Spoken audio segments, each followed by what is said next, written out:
Hi everyone, and welcome to our guided virtual adventure webinar, part of the Immersive Learning Research Network events. I'm your host, Amany Alkhayat, and joining me as a co-host, my dear colleague, Ekaterina Semeniuk from Educators in VR. We are delighted to guide you through today's session, which is a collaboration between our Immersive Learning Research Network and the V Languages team at Educators in VR. I am thrilled to have you all here today for an enlightening session on the intersection of virtual reality, language learning, and artificial intelligence. And a special thanks to our president, Dr. Jonathan Richter, for he always being supportive, and to our dedicated team members, Michael Hamoka, Tai Nguyen, and Dr. Genevieve Smith-Stunt, whose contributions have been invaluable. We are also delighted to welcome our amazing guest speaker, Dr. Tricia Thrasher. So Dr. Thrasher is an expert in applied linguistics and second language acquisition, teacher education. Today, she will share insights from her extensive research, including her work with the Immerse VR app and live language classes, and discuss how AI practice is shaping the future of education. Now, before I reintroduce Dr. Thrasher, I'll hand it over to my co-host, Ekaterina Semeniuk. She has been a pioneering leader of the V Languages team for many years, bringing a wealth of expertise in both language learning and VR technologies.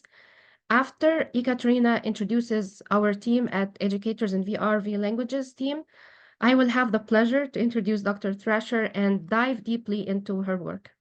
Yeah, to you, Ekaterina. Yeah, thank you, Amany. We're the Educators in VR Learning Language Team project. Our project explores learning languages and art of language in the virtual learning environment. We host regular meetups, workshops, special events, and conferences on the use of spatial technology in language education and training. Amany and I are the leaders of this team project, and Amany Alkhayat is an educator, researcher, voice user interface designer, author, and teacher trainer. She's currently pursuing her doctoral degree in the Instructional Technology and Media program at Teachers College, Columbia University. Her research interests include conversational AI, extended reality for education, immersive storytelling, intelligent NFTs, and decentralized autonomous organizations. Thank you, Ekaterina, yeah, for the introduction. So it's my pleasure to introduce Dr. Thrasher. Dr. Thrasher holds a PhD in applied linguistics and second language acquisition, teacher education, and has more than 8 years of experience conducting empirical research studies on the impact of various technologies on language learning.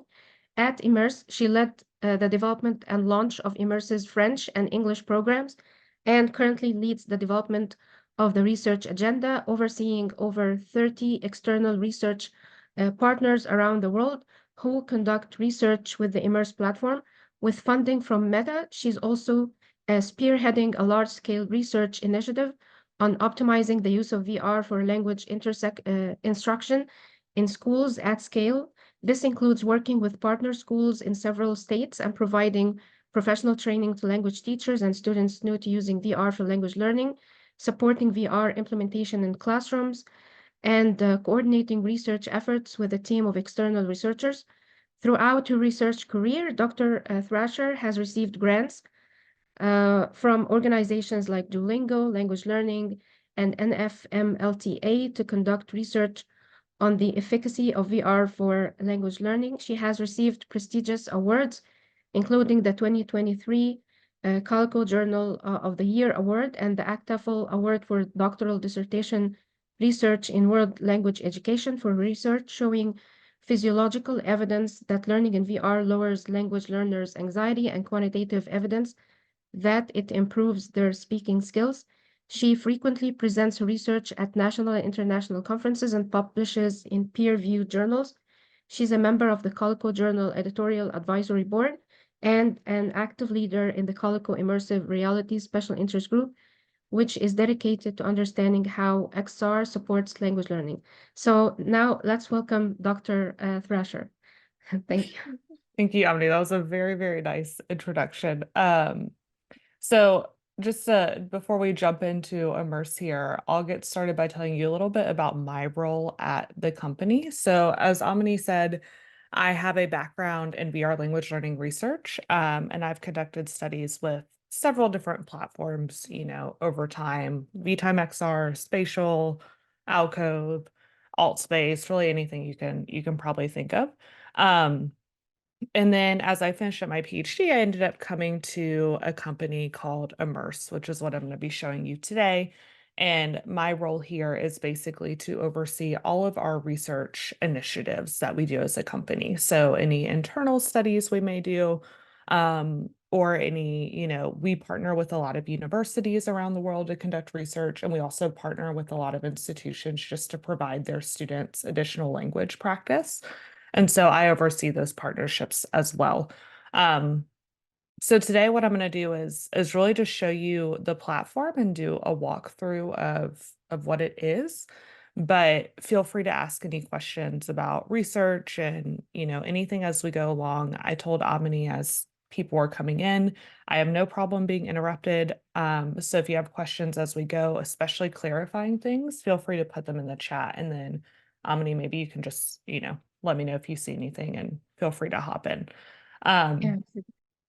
But let me start. I'm going to go ahead and share my screen. And I decided not to go with a PowerPoint at all. I'm just going to pretty much walk y'all through the platform so you can see it. But I'll start off by saying that Immerse is a virtual reality language learning app. I do want to clarify that it can be accessed either via VR or via like a desktop computer. So that's what you're seeing me do here. And we teach and have language practice right now for Spanish, English, and French. And you'll see as we dive in here, we have kind of 4 core offerings or 4 core components of the application. And some of them are live and involve interacting with teachers and other students. And some of them are, more asynchronous AI practice. And I'll show you what all those look like. So let's hop in. And what you're seeing here, this is my kind of home U tab. Okay, so if I click into it, I can see my avatar. You can see that she's mirroring my voice right now.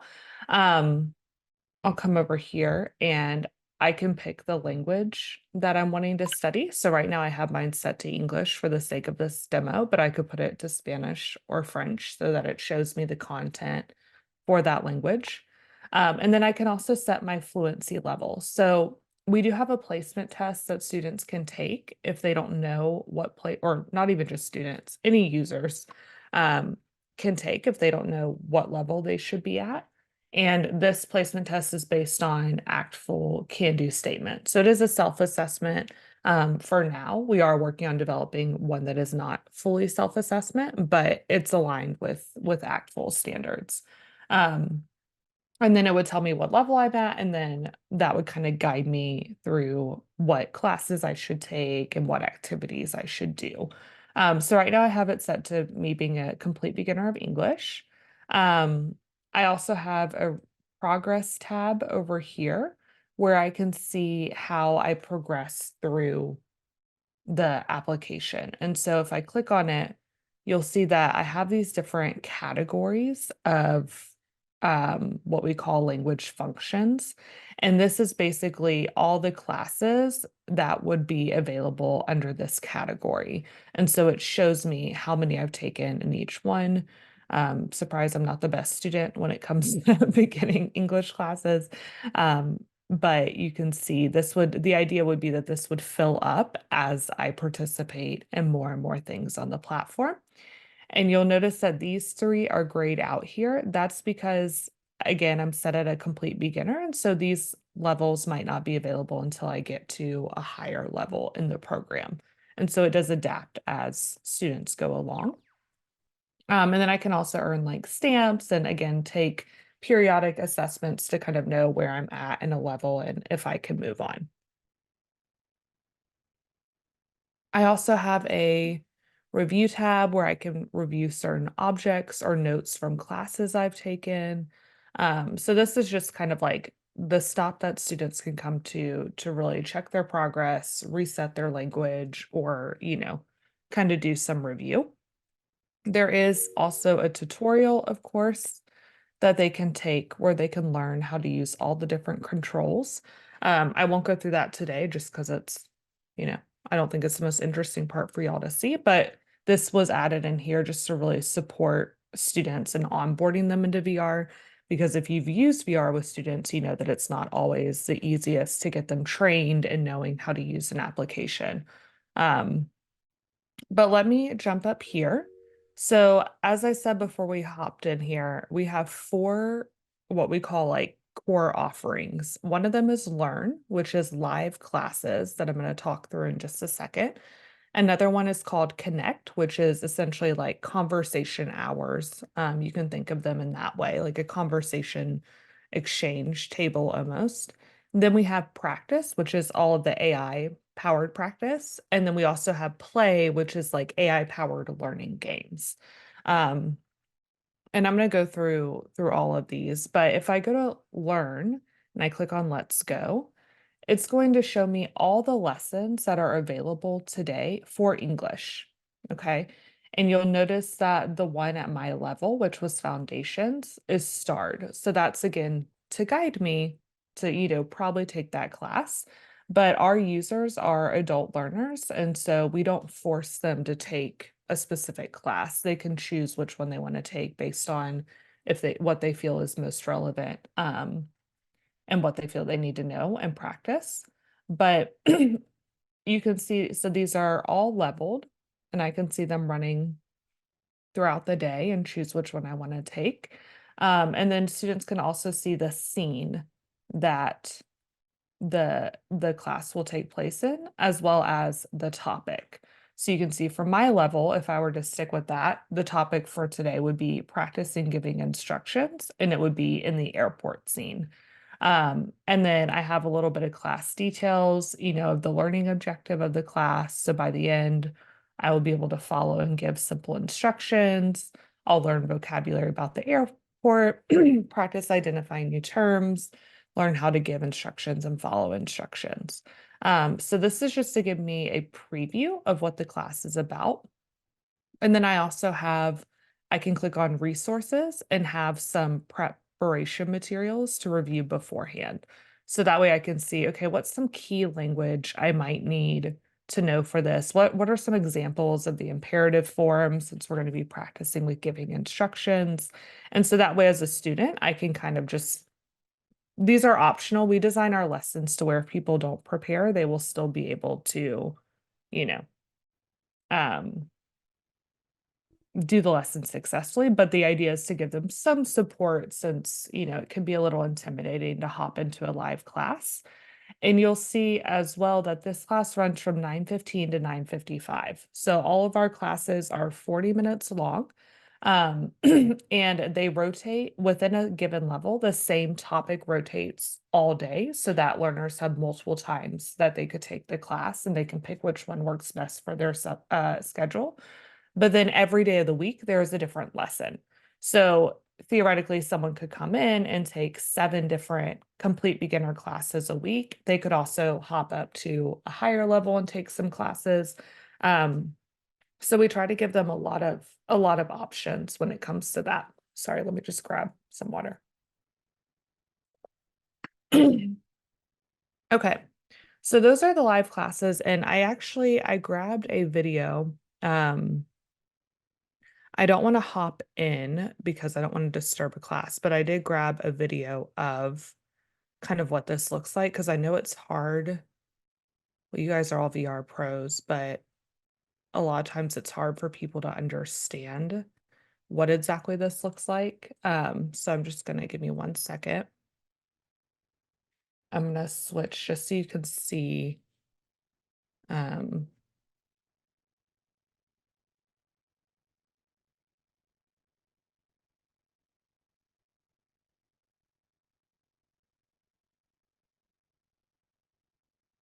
Okay.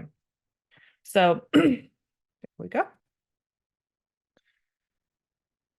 So this is a just a snippet from a class, and I'm actually going to turn the sound off so I can talk over it. But you'll see we have the instructor here, and then you have the students with her. And they're actually about to do a group activity. They're in the home scene right now. And so I think their activity was like talking about daily routines or something like that. But you'll see they can actually grab these cards here that can help facilitate the activity. They can go around the scene. So yeah, there he's asking like, when do you sleep? This is a Spanish lesson. They can also go, I'll jump to, yeah, there's like a screen in each of the environments if the teacher wants to give some feedback. And then the students can also move around the different parts of the scene and interact with it. So you can see now they're in the kitchen. Any of these objects here, they can pick up and do things with, and I'll show you what that looks like a little bit later. But just so you have an idea, I feel like I get this question a lot, like, are students in there by themselves? Are they in there with other students? They are in there with other students. It is a small group class led by one of our instructors, and all of our instructors we've really tried to be mindful about who we hire for this. And it's something that I'm really proud of us as a company. A lot of language learning apps will just have the criteria of like the person needs to be a native speaker. Everyone we hire as a teacher comes from a teaching background. So the bulk of them have, like in our English program, for example, the bulk of our teachers have at least an MA in TESOL. Several of them have PhDs in TESOL or linguistics or language learning, some related field. And same for our French and Spanish programs as well. So they are actually, highly trained language instructors. And we do a lot of professional development with them as well, because it is difficult to teach in VR if you've never done it. So this is Learn. We also have Connect. These are those conversation hours. And these you'll see it runs again kind of throughout the day. There's one topic, or I guess two topics each day. And then every day of the week, there's different topics. But the idea of this is that it's more drop in and drop out. Because what we found is a lot of our users, again, we mostly have adults on our platforms, and they really wanted something that was super flexible. They didn't want to necessarily have to plan for like a specific class time. And so we added this to kind of accommodate that, so that when they hop in the platform, there's always at least, a conversation hour going most likely, and they can just hop in for as long as they want to stay.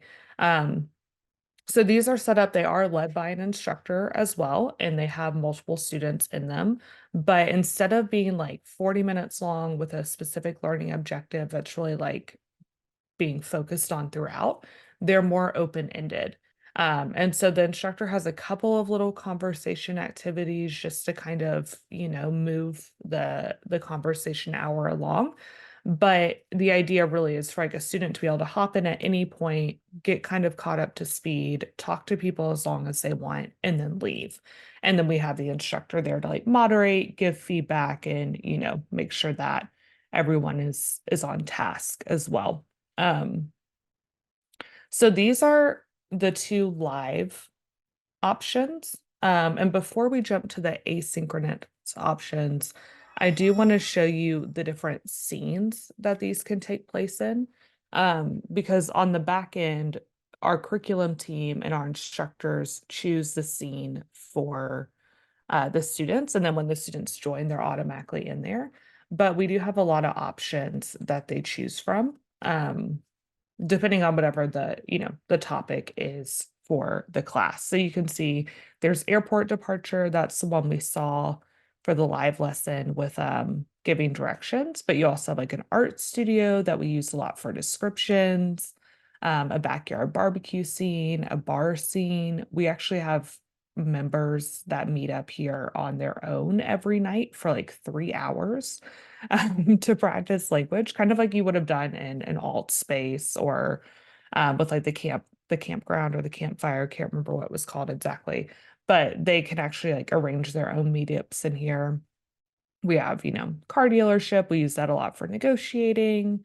A city center we use for directions. And I'll just kind of scroll through here slowly so you can get an idea. But there's quite a range. And all of these are interactive. So I'll hop into one and show you what I mean. Let me here, I'll go to the kitchen.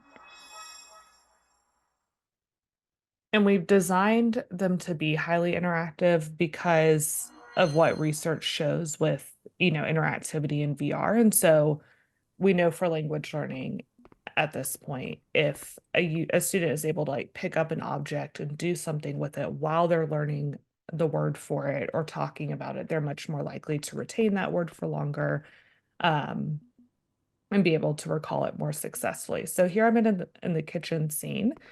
And we do a lot of, like, as you can imagine, cooking activities in here. So I could go over to the fridge and let's say I'll just grab this steak, could come over here.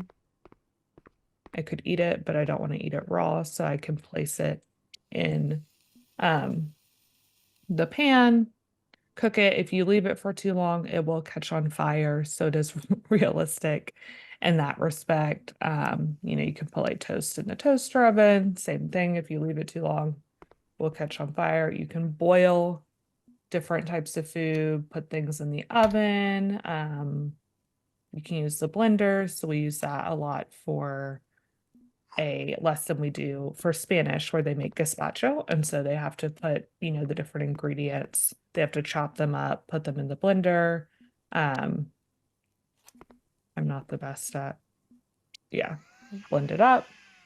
You can go wash the dishes. There's, you can pick up the knife and chop things. You can get the olive oil and pour it. So really anything that you see, the idea is that students can actually do something with that object. I feel like I was going to tell you all something else, but now I can't remember. So any questions so far? I saw we had a few come in. Yeah, the kitchen cool in VR chat. Yeah. Yeah, I mean, the idea is we wanted these scenes to feel interactive and not just like I used to do research in what was it called? VTime XR, which I don't know if anyone has used that, but it has beautiful scenes. But you're really just sitting there and talking within the scene. And I still found a lot of benefits to using it. My students had, great feedback on it, but I always felt like it was missing kind of that ability to really like go in and do something with it. And what's nice about all of Immersive's environments is you can actually walk around and do things. We have I'll say as well, you're seeing me on the desktop version, and so I can still pick things up and interact with them, but it's a lot more natural in VR when students have their controllers, because then they're actually just moving like they would more in real life. So I think I'm gonna jump back and I'm gonna walk y'all now through our like more async AI experiences. Before we do that, I am going to drop in the chat because I've gotten this question a lot. If you're curious about what the live lessons include, the link I just put in the chat, that is a link to our curriculum document, and it shows you for each level what are all the lessons that are offered. Because when you log in, you just see the one of like that day. So that'll give you a better idea of kind of like the scope of them if you're curious. So let's go to practice. So this is conversation practice with an AI avatar. And you'll see right now we have 9 of our scenes here. We are currently working on building out all the scenes you just saw. So all like 40 into AI practice scenes. But as you can imagine, it takes time. And so we started just by launching. Originally, we had like 4, and then we added 5 more, and then we're going to keep adding over time. But when I click on this, you'll see that as I click on different scenes, I have different role plays that pop up. And these are again leveled to show me like, hey, if you're wanting to do foundations, this is what you should go to. If you're wanting to do a more advanced role play, these are your options. And all of these role plays link back to a live lesson. So the idea, and let me actually pop back here, I'll show you because I saw it on here, is if I went to my live lesson for the day and I clicked on resources, I would see after the lesson, practice with an avatar, Sora, her name, in the garage. And so then I can go to the garage and click on that and see, okay, the activities that would connect most likely to that lesson. So this one is, what needs to be done, practicing giving commands. And so the idea is really to extend that live lesson by giving the students additional practice. We also designed it in this way so that they can use the AI practice as kind of like a self-assessment to see, okay, I took this live lesson. Can I now do the AI practice and get through that conversation successfully, or do I need a bit more help there? And so that was kind of the thinking with that, because our position as a company is still, we see the most value in like the live lessons and, the human interaction. But AI is also really powerful. And so we wanted to integrate it in a way that we felt was, aligned with kind of our mission as a company. So I'm going to go, I'll go to the bar scene. And I'm going to join privately so that I don't run into anyone for the sake of this demo.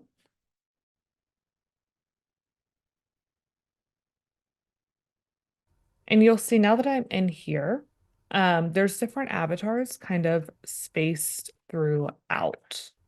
And so again, all these avatars have different kind of role play conversations that they're prompted to take me through. Right now, across the 9 different scenes, we have about 10 in each scene, like 10 different scenarios you could do. So there's about 90 role plays total at this point. But I'm going to go over to the bar. And you can see I click on her. There's 2 options. There's one at the beginner level and one at the intermediate level. And so I'll click on Hello. intermediate. How may I help you? Can y'all hear her? It should be sharing my sound, but I just want to Yeah, sure. yeah. Perfect. I can hear. Okay. Great. And so you can see I have on this side, I have different tasks that I'm supposed to complete throughout this conversation. And as I go through and do them successfully, it'll actually check them off. But at the same time, these are powered by ChatGPT-4, and so they'll respond based on what you say to them. But they are prompted to try to help the student ultimately complete these tasks and stay on track. So let me say something to her. Hello, my name is Tricia. Can I have a drink, please?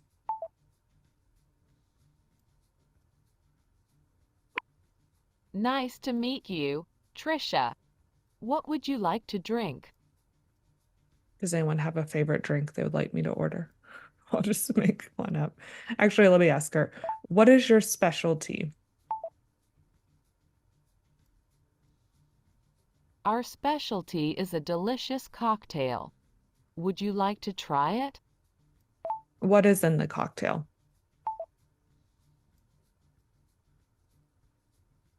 The cocktail contains a mix of rum, pineapple juice, and coconut cream. It's a tropical delight. So you can see it really, I can turn the conversation into essentially whatever I want. If I want to take it up a level or take it down a level. As a student, if I don't understand what something means, I can click on, so say I don't know what specialty means, I could click on that and it would give me some synonyms, some example sentences. I could listen to those expertise being pronounced as well. If I was a Spanish, if I was like a native English speaker learning Spanish or French, I could also translate the sentences back into English. Or if I was, like a native Spanish speaker trying to learn English and I have my user interface set to English, I could also translate between the two. But right now mine is set to English for both. But they have that feature, and they also have the ability to ask for hints if they don't know what to say next. And so you can see this hint is actually trying to guide me back to my task. So it's acknowledging what she said, and then, going back to, can I ask where you're from?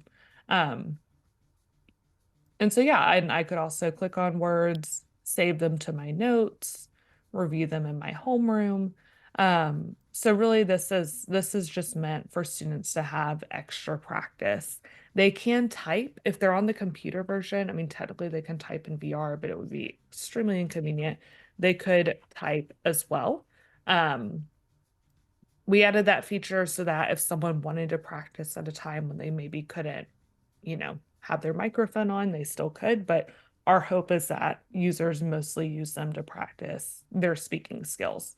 And so we found that a lot of users use these for like warming up for a class or reviewing after a class, but also before they ever go to a live class for the first time, because again, there's some anxiety around joining a live class with real people, which is understandable. So that's kind of what the AI looks like. Again, there's different avatars all around that you could go up to. They're different in every single scene.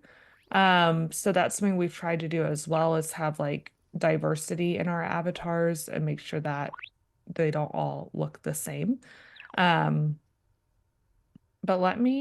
gonna go back to the homeroom and show y'all kind of the last part.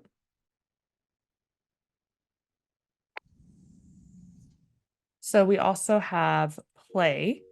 These are learning games. And so they kind of fall into two buckets. We have some that are more, let me actually join, show y'all.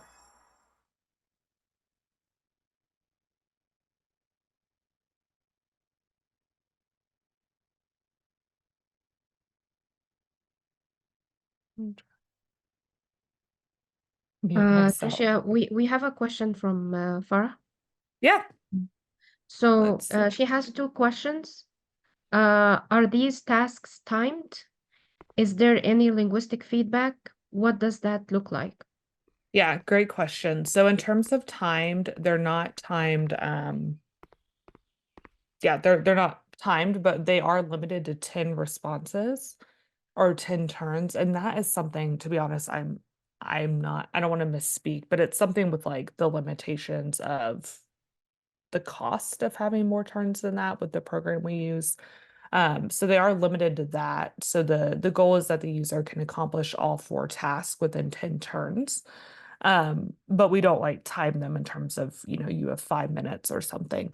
And then regarding feedback, so this is something that we're constantly trying to improve. Right now, if you say something that's completely incomprehensible or incorrect, it will give you that feedback of like, I don't understand. Can you try again? Kind of like what you would get in real life from someone, but it doesn't explicitly give you like, hey, this word was mispronounced. It's more the user has to realize like, oh, my transcription was incorrect. And so I must have mispronounced something, and kind of make that connection themselves.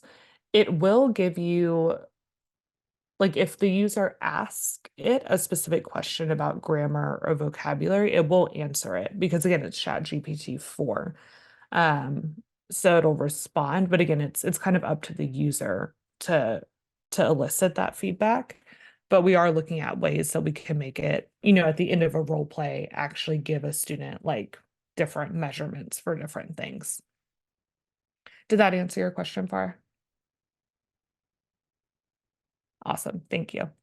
Sorry, I have another question. No, go ahead. So how do you handle motion sickness? So for example, in the kitchen example that you provided, I usually have motion sickness. So I teach human computer interaction. So I usually invite my students to kitchen cool so that they can see the interaction design. Some of them have motion sickness. Some of them are very good in VR. I myself can't even, I played it once or twice, but I really got motion sickness. So how do you handle motion sickness in class? Yeah, no, it's a great question. So we have two options. One, there's different viewpoints um, when you're on the computer. So I'll say our biggest thing was, sorry, let me back up. Okay, we have desktop and VR. Part of the reason that we built a desktop version was because of that motion sickness, and we also wanted to make Immerse more accessible. Not everyone has a VR headset. You know, it's a couple $100 as an entry point. And so that was part of our thinking there for people that really cannot handle being in VR. I personally can't be in VR for very long either.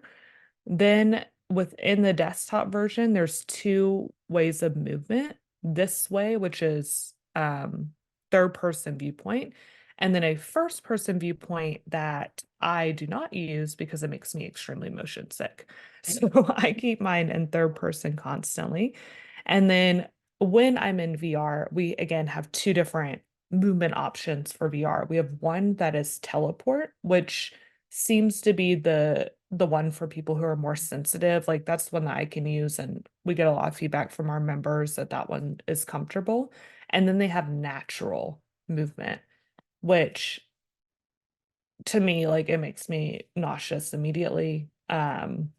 So we try to just give people four different options and then hope that they can find, you know, the one that works best for them. But I agree, the motion sickness in VR, I feel like as a field is just still a big problem. Sorry, have you tried narrowing the view when you're in VR? Yeah, that's how our natural movement is, but I don't know. For me personally, it doesn't help. Okay. But yeah, the natural movement when you move, it narrows and you're going through. But yeah. So what was I gonna say? Play. Yes. So this is kind of like a space that the users can come and hang out and play different games to practice. There's two that are like more of the like drill and kill vocabulary. To be honest, I don't love them, but it's more of like the response to what people expect to see in a language learning app. And so this you can see like I would start the game and then I would have to hit whatever the vocabulary word is. The one over here is kind of a similar idea where you're just shooting with the bow and arrow. But then there are some social games, so the students can play. They can come over here and play Pictionary together. If they just select a topic, it'll generate, you know, cards for them to be able to choose from. Yeah, and then those will pop up and you'll see my card would be dog and I would draw it. And then, I mean, we know how Pictionary works. And then we also have up here, it's called Guess the Word, but really it's catchphrase, if y'all know that game. It's basically where like students get a word on this little dial and then they have to describe it to, so you can see I have the word wire and I would have to describe it to the other students without saying the name of the word and have them try to guess the word before the time runs out. So there's kind of like two social game options and then two of the more like independent vocabulary options that students can do. And I think that's pretty much what I wanted to cover in terms of the platform. Obviously there's lots of other little things, but those are kind of the four main things that we do. Let's see, we have something in the chat. Yes, so that's a great question, Farah. There are specific hours so the users can come in at any time. And what we found is that we have like a Discord channel and our users actually organize meetups on there. So they organize like game nights, but they also, we have a group that every evening meets in the bar AI scene, not to practice with the AI avatars, but just to do like a, you know, happy hour. And they're in there for like 3 hours a night, pretty consistently, which always blows my mind. I mean, I know we've seen that on other platforms, but it's cool to see. So yeah, you could join at any time, but most of our users organize meetups amongst themselves. Yeah, Discord, if you go to our website, and I'll actually drop in here too. We have a free 2-week trial. If anyone wants to check out like what does a class actually look like, you know, if you want to do any of the AI practice yourself, you can join that and do unlimited everything for 2 weeks and then just cancel before, you know, that 2 weeks is up and you won't be charged for it. But yeah, if anyone's interested, I would definitely check out a class because it's one of those things that, you know, it's helpful to actually experience. I'll say most of our users are adults. So typically like I mean, there's obviously variations, but our average users are like 35 to 65.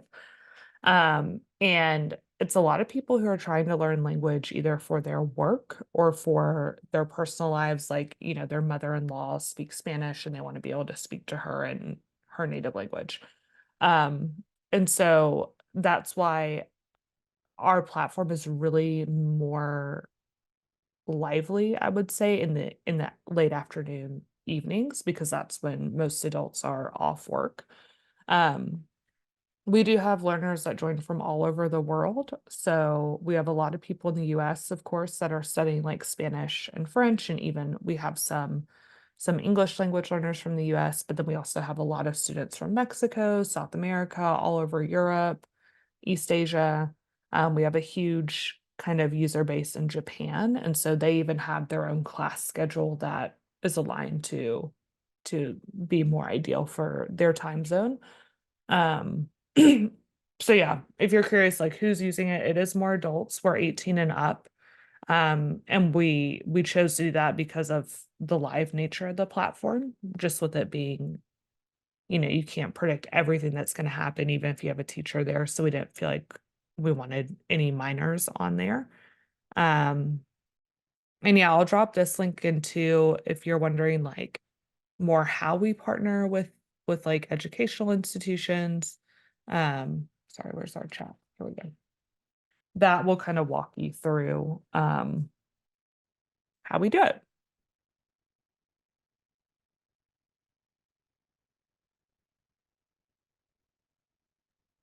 Oh, I Yeah, have a thank question. you.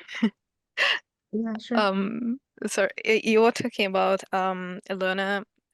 So learners, they can join any lessons.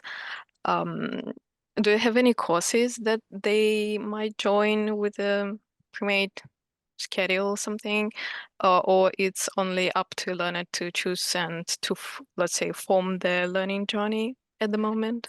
It's up to the learner to decide. Yeah. So they Just basically yeah. Yeah, so they pick their level and then they have like 7 classes a week at that level and they can choose which ones they want to take based on what they're interested in. We didn't want to like force them to take like specific ones again because a lot of our users they're trying to learn it for work and so they know, you know, what they want to practice and They're so we didn't want already to be like, motivated. yeah, Because exactly. I wanted to ask, like, what's about procrastinators and No, I some who mean, still shy to join? Do you somehow try to push them or yeah, try to I help think, them to join your live yeah. sessions? I think because of the nature of the platform, like they're self-selecting to be here. It's adults who are at home and they're like, hey, I've done Duolingo and I've done other apps, but like I really just want like speaking at this point. And so they're choosing to sign up. I mean, they pay a monthly fee. And so typically if they're not coming, they're just gonna stop being Mm-hmm. members, you know. Yeah. We have found that right when they join, there is hesitation to jump into that first class. And so we built in, you know, that was also one of the reasons we added the AI practice as kind of like a stepping stone to getting to talking to real people. And then we also added you won't see it on mine because I'm not in trial, but if a student is like in their trial period, they'll have a way to observe a class. And so that way they can just see how it goes before, jumping straight in. And while they're observing, they can decide up until like 10 minutes within the class to join as well. And so we just launched that actually this past week, and we're hoping that'll help with some of these shyer people. But Yeah, that's nice.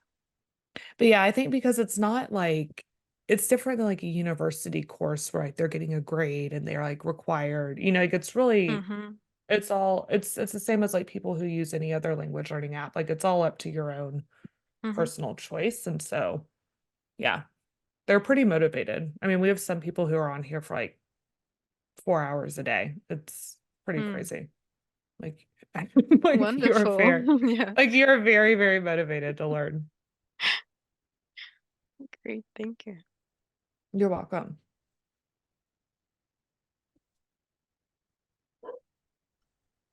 Farah is asking, are there any reading, writing focused lessons? No, we are all speaking and listening skills. Yeah. Mm. Maybe one day, but for now, no. I mean, they do, read some text in class. Like we have, hold on, let me actually pull it up. I'll show you easier. But it's not meant to be, we don't want them reading a ton in VR just because it's not the most comfortable. But you'll see like the instructor does bring in like some written text, especially if they're introducing like new vocabulary. There's always pretty much an activity. Yeah, they have class notes that they can have text on to reference. There's typically an activity like for a warm up where they're having to, practice vocabulary that has some written text. And then they have, I gotta show you all here. They have, they can pick up different cards that have text on them that we can put whatever we want on those cards. And so whatever they say is just dependent on the lesson. So they do like read a little bit, but they're not going to read like a passage, if that makes sense.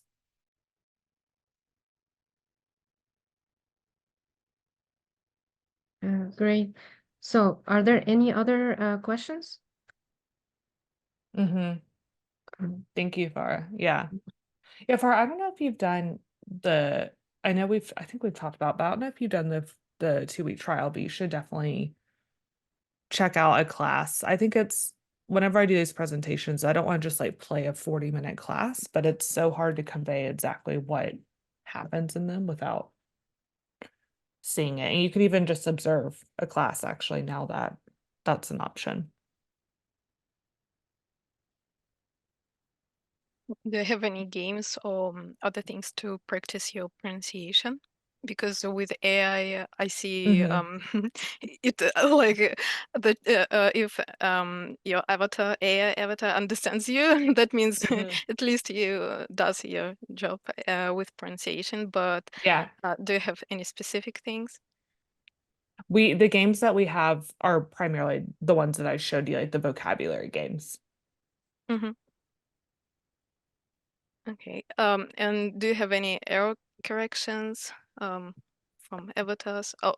You already mentioned that you would like to with ChatGPT, but it's not at the moment, right? Most of our corrections are done by the teacher in the live offerings. Yeah, so like either in the live classes or the conversation groups, the teachers will correct the students so that they know where.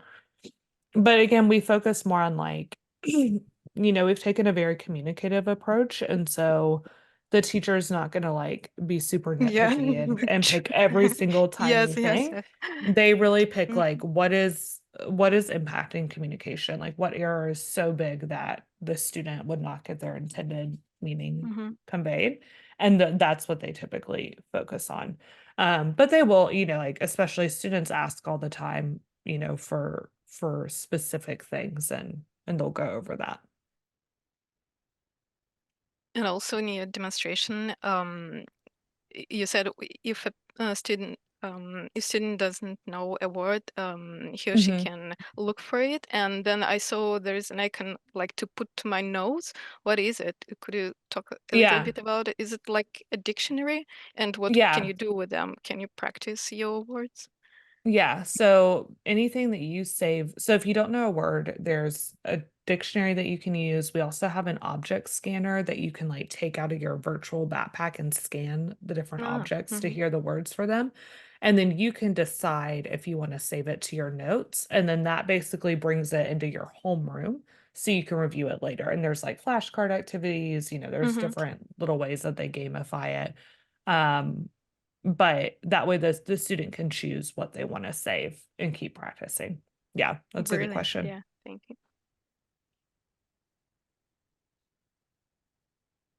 Yeah, I started to get more interested in Immerse and exploring it more. Thank you, Tricia, for your presentation. It's really amazing, and seeing all these functionalities, especially what aligns with language learning objectives in a specific class, would make Yeah. teachers interested. But I'm thinking of let's say I'm a teacher and probably I didn't find some objectives that I teach. hmm Can I create my own world? Like, do you provide teachers with tools like in Altspace, people used to hmm have tools and then they can align it to their curriculum or not? So teachers could go into any of the async scenes, so any of the AI scenes Mm. and lead something with their students, but we like our teachers are the ones that teach all those live Um, lessons. Yeah. Yeah. So like mm, a teacher couldn't hop in and take over a live lesson because we have our teachers that do that and that have been like trained really thoroughly to like teach on the platform with our lesson plans. But yeah, the teacher could customize some things for sure. mm. Okay, that's But great. most schools that we're working with, like they more offer it to students as like supplemental out of class conversation practice Mm, because it's not going to align perfectly with like a mm, curriculum. We don't do reading and writing, so it's not meant to be like a replacement to what they're doing in class, but more of like outside of class time, how can we give students more speaking practice specifically? And so a lot of them use it for that. And then between like the different lessons and the conversation topics, they typically find things that align close enough with what they're doing. okay, interesting. Yeah, thank you. Um, any other questions? I'm interested to see more questions from attendees before we come to a close. So it's only 2 minutes.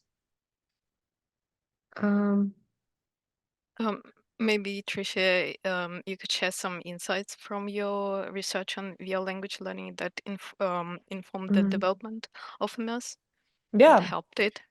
Yeah. So Very one of the things whenever my job at Immerse is like all encompassing. I do way too many things sometimes, but one of the things that we do whenever we like build in a new feature is they basically have me do like a literature review. I think everyone on this call probably comes from an academic background, so you all know what I mean. But basically, they'll have me, we're working on building in like a more robust gamification system. And so they have me go in and do basically a lit review of all the research studies that have been done on gamification, looking at what is effective, what's potentially like harmful, what may be cool but doesn't actually make a difference in learning, so that we can really prioritize like how we're building our system to make sure that it's research backed in that aspect. So that's like one way research plays a huge role. We also do a lot of I oversee like our user research. And so whenever we're designing a feature and once we've released it, we are continuously collecting feedback from users through like interviews, through usability test. And so that way we're able to tweak as we go and make sure that it's really like serving what we were hoping it would serve. Um, does that answer your question? Yep. Okay. Maybe I something thought, specific you found maybe, and yeah, you implemented it in Immerse, and it was booming. I don't know. yeah. So we did a good amount of research into the impact of like interacting with objects on vocabulary Mm. learning. And I conducted a study with one of our research partners, Regina Kaplan-Markowski. If anyone's heard of her, she does a lot of like VR research. And we basically found that students like when they picked up an object and they were able to interact with it versus just seeing it in VR, they learned the word better and they retained it better. And so our team, because of that, has been working. We've always had interactive objects, but they've been working to like create even more in each scene. So yeah, that would be like a recent example. That one came out not too long ago. And they've been trying to like make changes based on it. Sounds great. Well, thank Yeah, you. Yeah. thank you. Yeah, that's great. Thank you, Tricia, for such an amazing presentation. It's always a joy meeting with you and collaborating, and that's why I invited you to Thank the you. No, this has yeah. been Yeah, great. I it was appreciate very all the exciting and questions fun. too. You. Oh, there. Yeah, the questions were amazing. So thank you everybody for joining us today for our joint webinar, iLRN Guided Adventure, Virtual Adventure, and Educators in VR V Languages team. We hope that I know that you found the presentation enlightening, inspiring, and it was really fruitful. Dr. Thrasher's insights into the world of VR and language learning, they were really amazing. And I think that it gives me a lot of hope, especially when I do teacher training and people would say, oh, no, I can't do VR. But I think it's like, Wait a little bit giving, and you'll meet Immerse. yes. We And so, had, yeah, yeah, yeah. yes, go No, ahead. I found one because like I said, we hire our instructors and we do that so they're like we want them to be like employees of our company so that we can really invest in like their professional development and training. And so we keep like a pretty small team of teachers for each language. Also so our users like see the same teachers every time and they're not, seeing 1,000 different people. But it's the onboarding is hard. Like learning to teach a VR, it is challenging. And so Mm. we've like had to develop a really robust training system that, it takes a while, but it's rewarding once you get there. Like it's definitely worth it. But there is, yeah. I do want to acknowledge that there is a lot for the teachers up front and learning how to use this. Yeah, that's true. We found through teacher training in the past that teachers had assumptions, negative assumptions Mhm. about VR, that it's not accessible, that they can't teach using VR. But once we introduced quality professional Mhm. development, this changed their perception. And Right. so, yeah, yeah. Well, thank you again. And thanks Thank everybody you. Thank for you. Thank you coming. so much. I would also love to invite you to, I shared the link to the iLearn 2024 conference. If you're interested to attend, we have there are lots of information about the online conference and the in-person conference. And also we have other guided adventures during the online conference on June 3rd. We will have different guest speakers exploring different experiences across various disciplines with immersive learning. We have XR Africa. We have a project that was about climate change in Horizon Worlds, and we have others. And so thank you so much. Special thanks to Tricia and your amazing presentation. And thanks everybody and have a wonderful day. Thank you. Thank you all Thank you. for coming.